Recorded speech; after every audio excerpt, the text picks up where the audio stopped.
మనల్ని నమ్మించి గొంతు కోసారమ్మా. నిన్ను పెళ్లి పీటల వరకు తీసుకువెళ్లి అందరి ముందు అవమానించారమ్మా వాళ్ళు.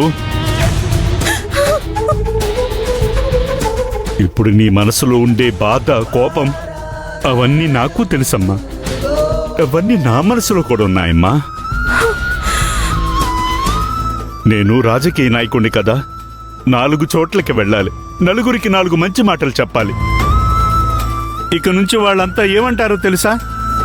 సొంత కూతురికి పెళ్లి చేయడం చేత కాదు, కానీ వీడు మనకి మంచి చెప్పడానికి వచ్చాడని అవమానంగా మాట్లాడతారమ్మా. మాట్లాడతారు. అది మాత్రమే కాదమ్మా, ఎంతమందికి ఈ చేతులతో తాళిబొట్టి ఇచ్చి పెళ్లిళ్ళు జరిపించుంటాను. కానీ ఈరోజు నా కూతురు పెళ్లికి ఆ తాళే ఎగతాళయిందమ్మా. నేను వదిలిపెట్టనమ్మా. వాణ్ణి, వాడి కుటుంబాన్ని అంత ఈజీగా వదిలిపెట్టను.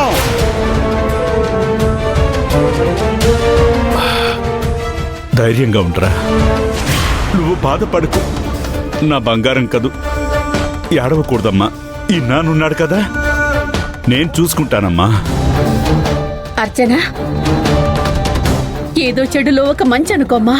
ఇలాంటి వాడితో జీవితాంతం బతికే కంటే వాడు తాళి కట్టకపోవడమే ఎంతో మేలు.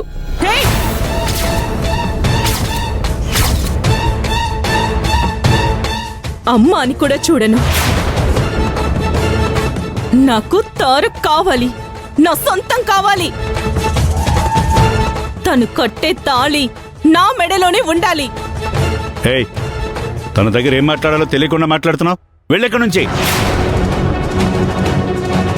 అమ్మా అర్చన, చూడు, నువ్వేం బాధపడకమ్మా.